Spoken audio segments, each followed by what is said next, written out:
दुनिया पर तैर रहा कर्ज अब 300 ट्रिलियन डॉलर से भी ज्यादा है। अमेरिका अकेले करीब 36 ट्रिलियन डॉलर का देनदार है। ये संख्या हमारी कल्पना से बाहर है। सवाल है, ये कर्ज है किसका और किस पर?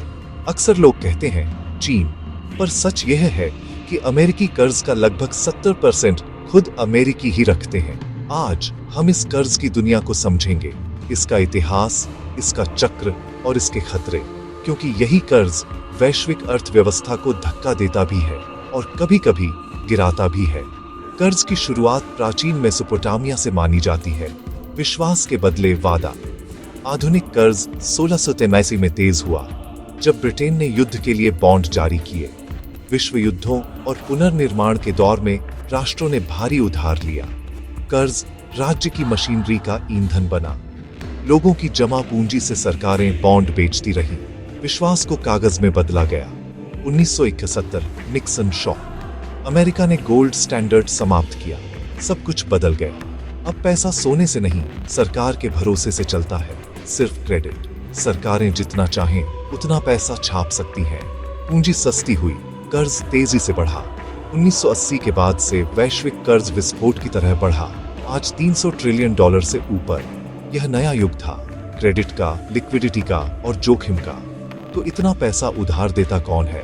बैंक, पेंशन फंड और बीमा कंपनियां। हमारी बचत से वे सरकारी बॉन्ड खरीदते हैं। सुरक्षा और स्थिर रिटर्न के लिए सरकार उसी धन से सड़कें बनाती है, स्कूल, अस्पताल और वेतन भी चुकाती है। पैसा जमाकर्ता से उधारकर्ता तक और फिर वापस। यह निरंतर चक्र अर्थव्यवस्था को चलाता है। वेतन बनते हैं खर्च, खर्च बनता है आय, आय लौटती है बचत में। पहिया घूमता रहता है। कर्ज ईंधन है, पर ईंधन के साथ आग का जोखिम भी आता है। अगर पैसा बहुत तेजी से छपे तो कीमतें नियंत्रण से बाहर हो जाती है। Hyper inflation. वेनेजुएला में महंगाई एक समय 130,000% तक पहुंची। नोट कागज से भी सस्ते। दूसरी चरम स्थिति डिफॉल्ट, जब देश कर्ज चुकाने में असमर्थ हो जाए। ग्रीस और श्रीलंका जैसे उदाहरण बताते हैं। डिफॉल्ट अर्थव्यवस्था और समाज पर भारी पड़ता है। जैसे जैसे जोखिम बढ़ता है, उधारी महंगी होती है, चक्र डगमगाने लगता है। आज निवेशक असहज हैं, रेत पर बने महलों को गिरने का डर है।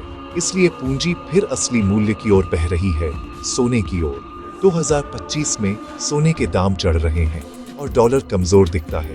कर्ज कभी न कभी चुकाना पड़ता है, यह नियम अटल है।